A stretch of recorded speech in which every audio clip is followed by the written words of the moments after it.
The Sinai Peninsula, joining the continents of Africa and Asia, has played an unsurpassed role in human history. It's well known that many peoples and cultures have passed across it in both directions, bringing with them different cultures and different ways of viewing life. Moses and Christ travelled across it humbly, radically changing the views of those who followed. And as a result, monasteries and churches were built at certain isolated places. The Arab leader, Ma'r ibn al-As, led the Muslim army to Egypt, and from there, Islam spread to the rest of Africa. There are only a few places in the world where, as a first-time visitor, you're confronted with such a mountainscape as that of the Sinai. In the snaking wadis of the south and the looming crafted vistas of the interior, the landscape is both visually overpowering and peaceful, as if nature, in enacting its script, has become frozen in stone. The region was formed as a result of tectonic plate movement, the African, Arabian and Mediterranean shields pulling away from each other, creating a great gash in the land. At the same time, the outward movement pushed against existing rock layers, forming the looming Sinai Mountains. The effect was extensive, extending from what's now the Jordan River Valley south, then southeast, turning at Djibouti into Kenya, thus becoming known as the Great Rift Valley.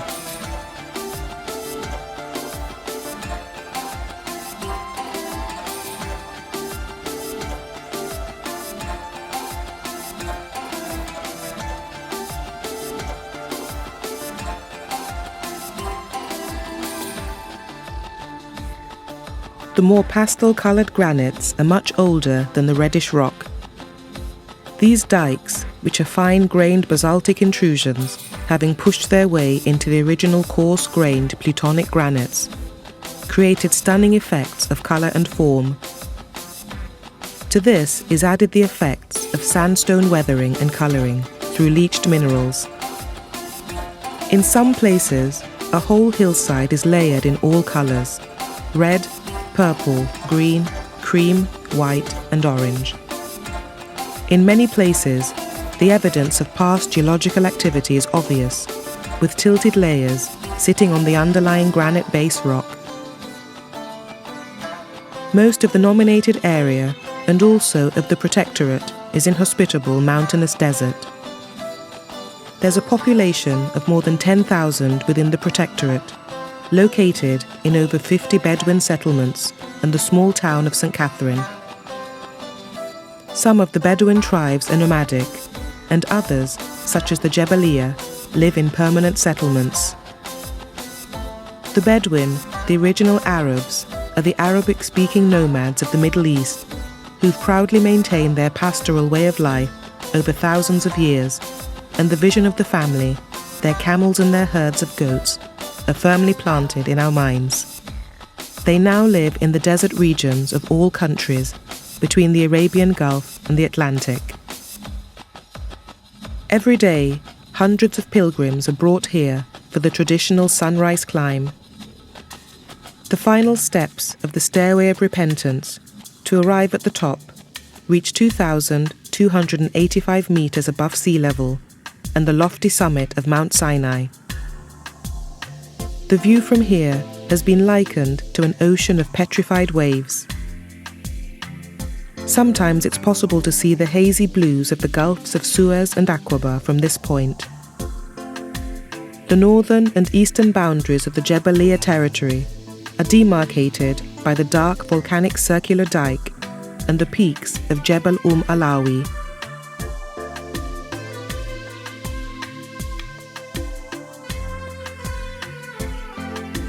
In the Judeo-Christian region of the Middle East, there are 4 primary sacred mountains. Mount Ararat in eastern Turkey, the traditional landing place of Noah's Ark. Mount Sinai in the Sinai Peninsula, the peak where Moses received the 10 Commandments. Mount Moriah or Mount Zion in Israel, where the city of Jerusalem and the Temple of Solomon lie. and Mount Tabor in Israel, the site of the Transfiguration of Jesus. Mount Sinai, also called Mount Horeb and Jebel Musa, the Mountain of Moses, is the center of a greatly venerated pilgrimage destination that includes the Monastery of St. Catherine and the Burning Bush, Elijah's Plateau, and the Plan of Ar-Raha. Mount Sinai is identified by Muslims as Mount Moses, and for them, as for Christians, this is the place where God made a covenant with his people, handing down the tablets of the law to Moses.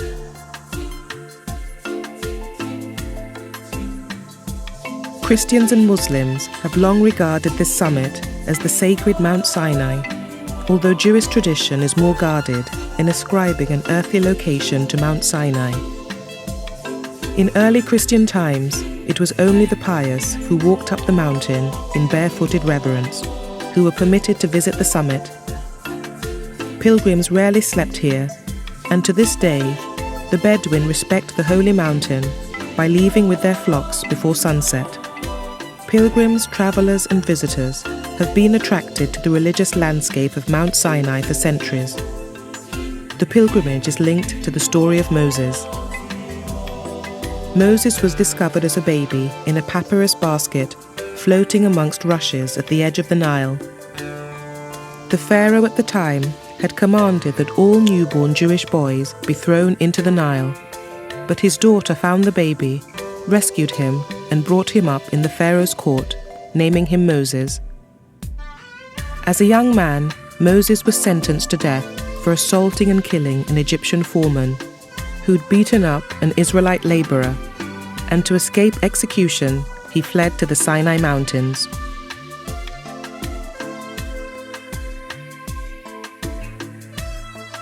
There are three general categories of rocks: sedimentary, igneous, and metamorphic, and these are further subdivided according to their textures and constituent minerals.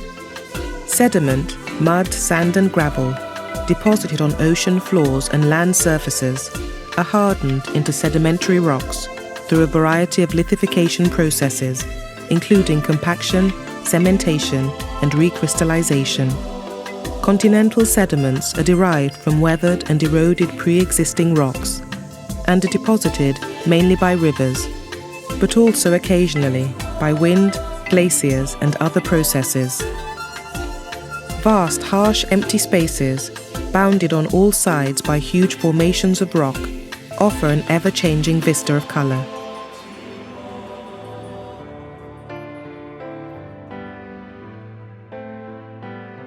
Despite its remoteness, Sinai has always attracted travelers and explorers who wrote its history on the land itself. It's a region rich in precious minerals such as copper, malachite, and turquoise, found at Wadi Magara and Serabit El Kadim, as well as the more recently discovered oil in the Gulf of Suez. Archaeological investigations have shown that migrating peoples crossed the harsh passageways of Sinai between Africa and Asia during many of the prehistoric periods. Military expeditions during pharaonic times left their mark in the rock art, which can be seen in many areas of the peninsula, and the biblical story of the Exodus has bequeathed a rich source of tradition in which Sinai is a holy place.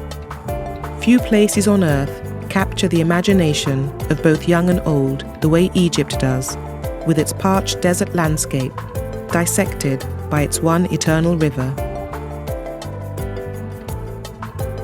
Despite its hostile environment and harsh climate, the southern part of the Sinai Peninsula has attracted human occupation for many millennia.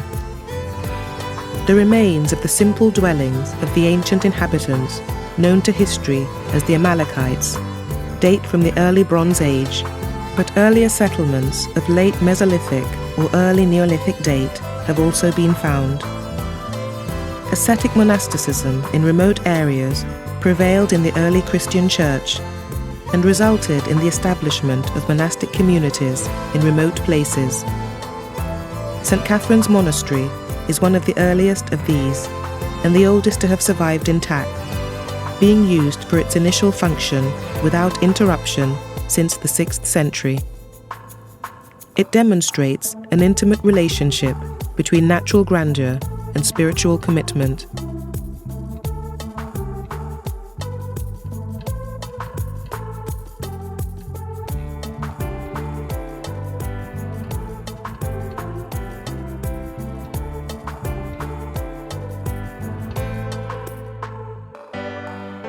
Southern Sinai is particularly rich in religious monuments, which are highly venerated by followers of the three monotheistic religions.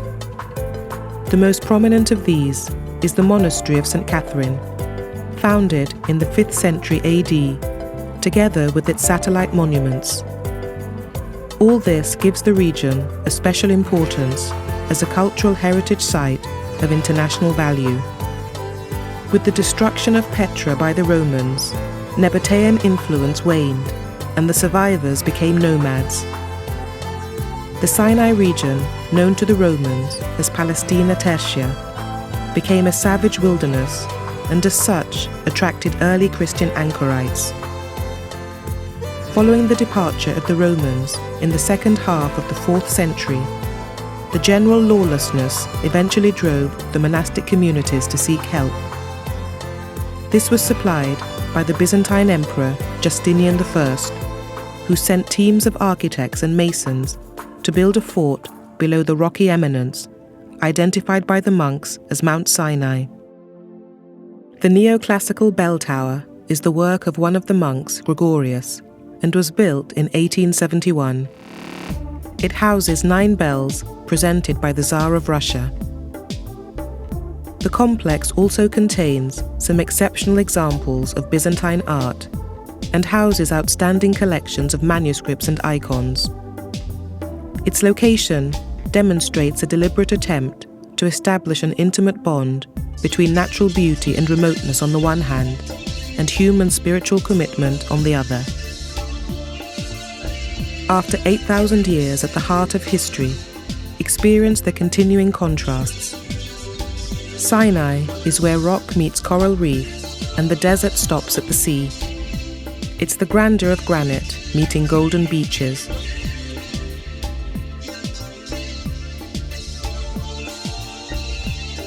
The west coast, reaching from Ras Mohammed to Tabar, is filled with rich coral reef sections, one after another. With its extraordinary beauty, it's one of the, or for some, even the most interesting site in Sinai. This first and only Egyptian national park was declared in 1983 with an area of 97 kilometers square. Since then, it's been extended to 480 kilometers square and includes marine and terrestrial areas. The park is surrounded by magnificent coral reefs that are famous in the whole world for their unique beauty. These corals are part of an elevated promontory that emerged after a change in the coastline some 70,000 years ago.